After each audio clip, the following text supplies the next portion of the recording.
अस्सलाम वालेकुम नाज़रीन, मैं हूं आसिम मिनास और आप देख रहे हैं हमारा यूट्यूब चैनल और फेसबुक पेज। नाज़रीन, हम डिस्कस कर रहे थे एजुकेशनल सिस्टम और एजुकेशनल सिस्टम के जो भी इंग्रेडिएंट्स हैं हम उनको डिस्कस कर रहे थे वन बाय वन। आज हम डिस्कस करेंगे टीचर को। नाज़रीन, टीचर क्या है? टीचर एक मुअल्लिम मतलब इल्म देने वाला। ये पेशा इतना मुक़द्दस है, ये प्रोफेशन इतना मुक़द्दस है कि हमारे नबी पाक सल्लल्लाहु अलैहि वसल्लम को एक मुअल्लिम बना कर भेजा गया इस दुनिया के अंदर। और नबी पाक सल्लल्लाहु अलैहि वसल्लम ने खुद कहा कि मुझे इस दुनिया के अंदर एक मुअल्लिम बना के भेजा गया है। ना नबी पाक सल्लल्लाहु अलैहि वसल्लम को बिजनेसमैन बना के भेजा गया, ना डॉक्टर, ना इंजीनियर। नबी पाक सल्लल्लाहु अलैहि वसल्लम को एक मुअल्लिम मतलब इल्म सिखाने वाला बना के भेजा गया। दूसरा, इस प्रोफेशन की अफादियत या इम्पोर्टेंस आप इस लिहाज से भी देखें कि टीचर को रूहानी बाप कहा गया है। मतलब मिसाल ले लें कि एक जिस्म के अंदर अगर रूह है तो वो ज़िंदा है, और जब वो रूह निकल जाती है तो वो इंसान मुर्दा हो जाता है। उसके जिस्म से बदबू आना शुरू हो जाती है और लोग उस जिस्म को उठाकर कब्र में लाके रख के ऊपर से मिट्टी फेंक के चले जाते हैं। तो उस जिस्म की इम्पोर्टेंस नहीं है, बल्कि असल जो इम्पोर्टेंस है वो है रूह की। इसी तरह अगर आप एक स्टूडेंट की लाइफ से या किसी भी इंसान की ज़िंदगी से अगर आप उस्ताद का किरदार निकाल दें तो यकीन करें वो ऐसी है जैसे एक जाहिल है। अब इंसान की ज़िंदगी के अंदर टीचर क्या क्या इम्पोर्टेंस है, तो इसकी मिसाल ये है कि आप डॉक्टर को उठा के देखें, आप इंजीनियर्स उठा के देखें, लॉयर्स उठा के देखें, अकाउंटेंट उठा के देखें, इन सब के पीछे इनकी तरक्की का जो राज है वो टीचर है। आदो के जो भी डॉक्टर बनता है या इंजीनियर बनता है वो मुख्तलिफ टीचर से मुख्तलिफ अदवार के अंदर वो पढ़ रहा होता है, लेकिन हर टीचर का उसकी तरक्की के अंदर एक आम किरदार होता है। इसीलिए कहते हैं कि जो टीचर है वो कौम का मोमार होता है।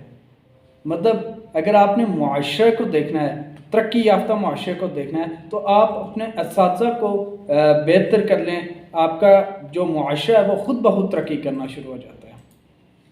अब एक टीचर डॉक्टर भी प्रोड्यूस करता है, इंजीनियर भी प्रोड्यूस करता है, लॉयर्स भी प्रोड्यूस करता है। तो जब इन सब की तरबियत एक टीचर कर रहा है तो फिर वो टीचर जो इनकी इस्लाह करेगा तो वो ये सारा मिलके एक मुआशरा बनाते हैं। डॉक्टर, लॉयर्स, इंजीनियर, सियासतदान, हमारे और भी जो टीचर्स बनेंगे, इन सब का जो इस्लाह की जाती है ये एक टीचर कर रहा होता है। तो जब टीचर अच्छा होगा तो हमारा मुआशरा अच्छा होगा, और जब हमारा मुआशरा अच्छा होगा तो हमारा मुल्क तरक्की करेगा। अब हमारा एक मिसकंसेप्ट पाया जाता है कि टीचर्स, अब टीचर एक आप मैकेनिक को उठा के देखें, जो उसको काम सिखाता है वो उसको भी उस्ताद बोलता है। एक कैलेंडर वो अपने ड्राइवर उस्ताद को उस्ताद बोल रहा होता है। दर्स के अंदर जो भी हाफिज़ कुरान होते हैं वो भी उस्ताद होते हैं। तो ये सब उस्ताद हैं, लेकिन एक मदरस का जो हाफिज़ है उसको जब उस्ताद बुलाया जाता है, और जो एक स्कूल के अंदर टीचर है उसको जब उस्ताद बुलाया जाता है, और एक मैकेनिक को उस्ताद बुलाया जाता है, तो इन दो के दरमियान डिफरेंस है।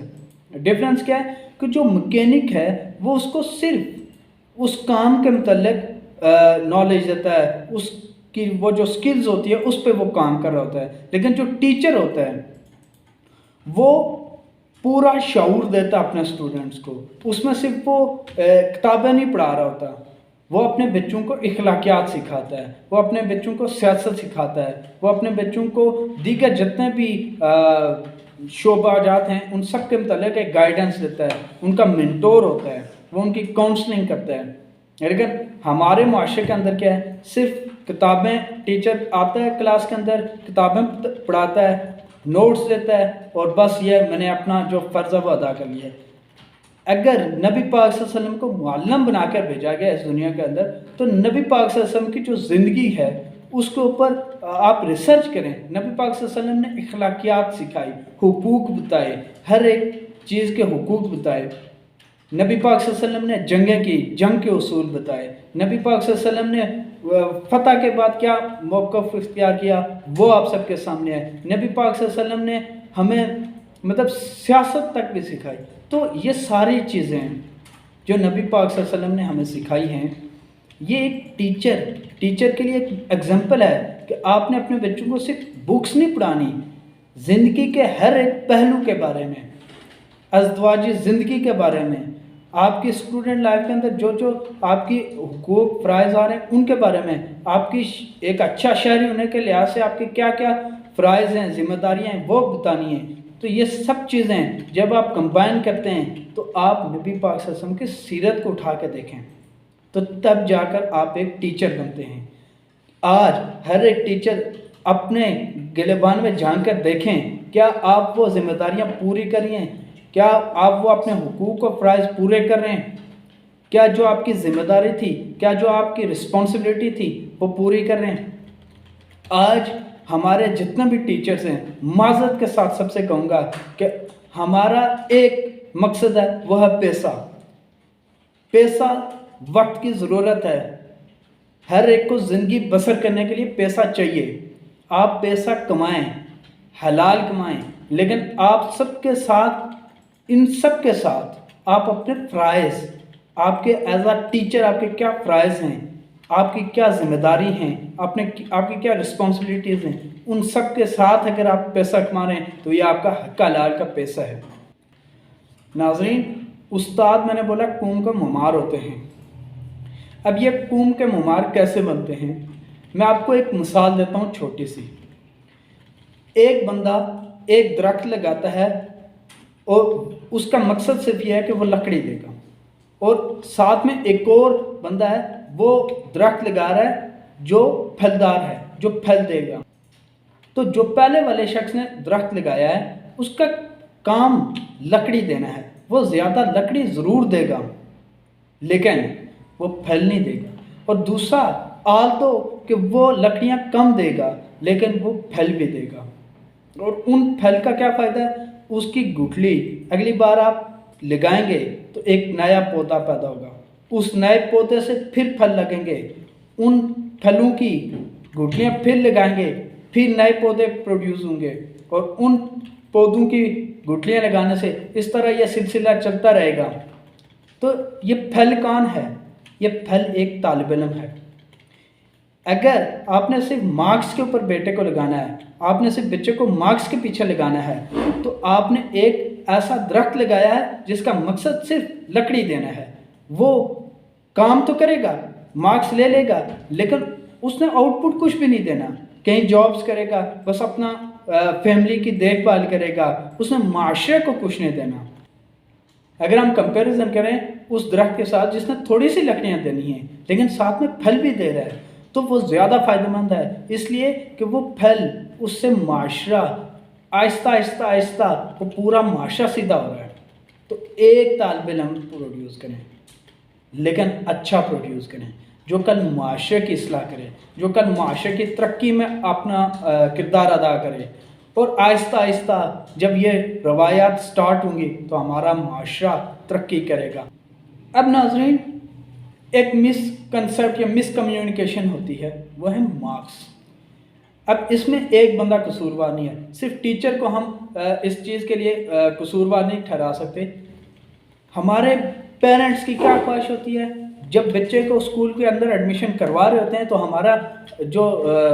हमारे जो पेरेंट्स हैं वो सोचते हैं मैंने उस स्कूल के अंदर एडमिशन करवाना है जिसके सबसे ज़्यादा रिजल्ट्स हैं, जो सबसे ज़्यादा मार्क्स ले रहे हैं। और हमारे बच्चे का क्या कानून, फिर वही कानून उस पर बन जाता है, मैंने मार्क्स लेने हैं। और उससे आगे जाएं, एक इदारे की क्या प्रायोरिटी बन जाती है कि मैंने एक बड़ा सा बैनर लगाना है जिस पे मेरे स्टूडेंट्स की तस्वीर हो, उसके साथ उसके मार्क्स लिखे हों और मेरी वाह वाह। तीनों मार्क्स के पीछे भाग रहे हैं, मार्क्स के पीछे भाग रहे हैं।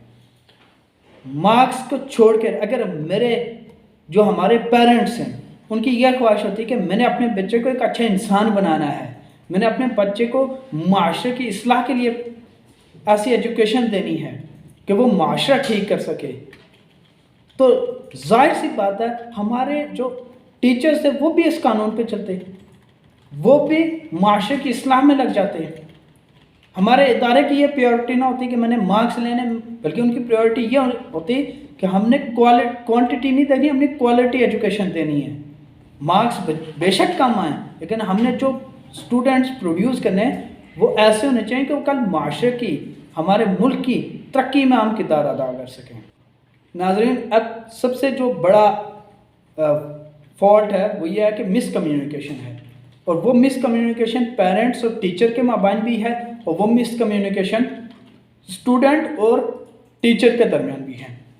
हमें कभी प्यार करना सिखाया ही नहीं जाता, ना स्कूल्स के अंदर ना मदरसे के अंदर। स्कूल्स के अंदर ना तो हमें टीचर से मोहब्बत करना सिखाई जाती है, प्यार करना सिखाया जाता है, ना हमें मदरसे के अंदर अल्लाह ताला से मोहब्बत करने सिखाई जाती है। हमें सिर्फ सज़ा बताई जाती है, हमें उसकी जज़ा नहीं बताई जाती है। आज आप कहीं पे भी देखें, पहले दौर के अंदर क्या होता था, टीचर्स की रिस्पेक्ट होती थी।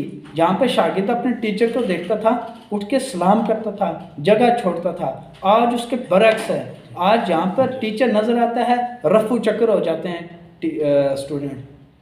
और हमारे जो भी है, इसकी वजह क्या है? वजह यह है कि हमने जो टीचर हैं वो जल्लाद बने हुए हैं। उन्होंने कभी ये एहसास दिलाया नहीं है कि मैं आपका रहबर हूँ, मैं आपका मोहसिन हूँ, मैं आपको सीधा रास्ता दिखाने वाला हूँ। सिर्फ उनकी मार डांट इस वजह से वो और अपना रोब और दबदबा कायम करते हैं, जी मैं टीचर हूँ।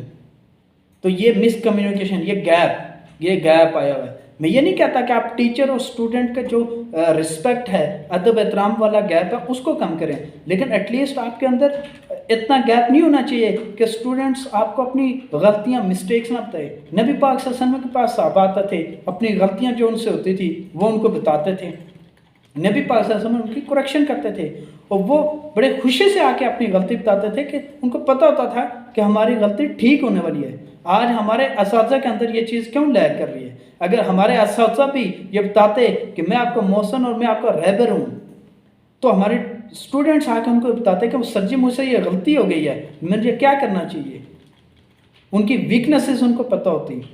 आज हमारे पेरेंट्स जाते हैं पेरेंट्स टीचर मीटिंग के अंदर, टीचर बताता है आपके बच्चे के ये मार्क्स हैं, पेरेंट्स पूछते हैं मेरे बच्चे के कितना मार्क्स हैं।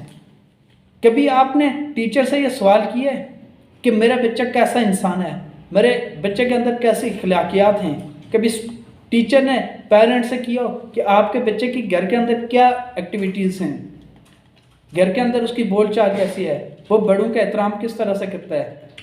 जो गलतियां आती, जो बीच में वीकनेसेस आती, दोनों मिलकर सॉर्ट आउट करते। एक और जो सबसे बड़ी मिस्टेक है वो हमारे टीचर करते हैं कि वो सबको इक्वलिटी नहीं देते। बहुत कम होंगे, 10-15% ऐसे होंगे जो इक्वलिटी देते हैं। लाइक और डिसलाइक ये इंसान की फितरत के अंदर है, वो किसी को लाइक करता है, किसी को डिसलाइक करता है। ये हमारे पेरेंट्स के अंदर भी हैं, उन्हीं की औलाद में से वो किसी माँ को कोई और अच्छा लगता होगा, बाप को कोई और बेटा अच्छा लगता होगा, तो ये होता है। लेकिन कभी माँ बाप ये नहीं कहते कि ये हमारा बच्चा अगर ये वीक है तो रहने दो, दफ़ा करो, ये कभी भी नहीं कहते। लेकिन हमारे टीचर्स सिर्फ जिनकी IQ लेवल थोड़ा सा ज़्यादा होता है, जो थोड़े से ज़हीन होते हैं, उनको लेके चल रहे होते हैं।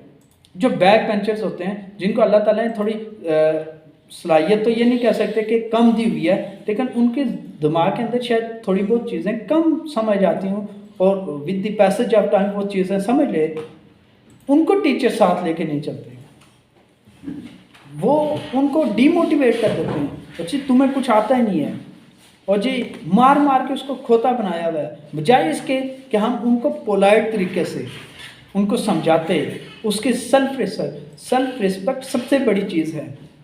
अगर आपने किसी बंदे को डीट और बेगैरत करना है तो आप उसको मारते रहें, उसको टच से मस नहीं होगा, अगली मतलब फिर आके मार खा के चला जाए।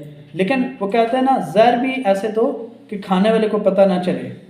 तो आप उसको बजाय इसके अकेले में बुलाएं, उससे गपशप करें, बेटा तुम्हारी क्या प्रॉब्लम्स हैं, तुम्हारी वीकनेसेस क्या हैं, उस पर वर्कआउट करें, उसको अच्छे से प्यार से पोलाइट तरीके से समझाएं। फिर मैं बात करूं नबी पाक सल्लल्लाहु अलैहि वसल्लम के सीरत देख लें, तो उनको पोलाइट तरीके से ज़्यादा बात समझ आती है किसी भी इंसान को। आप आप अभी किसी पे सख्ती कर लें, आपको एक मैं मिसाल देता हूँ, किसी छोटे बंदे को आप एक काम बोलें और वो सख्ती से बोलें, यकीनन वो कर लेगा, लेकिन इंटरेस्ट दिल से नहीं करेगा। और इसी तरह आप उसको पोलाइट तरीके से बोल दें कि ये काम प्लीज़ मेरे लिए कर दो, तो वो यकीनन खुश होकर करेगा। तो आप पोलाइट तरीका, अपने म्याना रबी, नरम मजाजी, उसको आप फॉलो करें, ना कि आप सख्त रवैये वाले हों। नाज़रीन, इस उम्मीद के साथ कि जो जो बातें आज की हैं इस पे आप सब लोग अपनी तवज्जो ज़रूर देंगे, ख़ास करके टीचर हजरात और पेरेंट्स, और इस पे वर्कआउट करेंगे।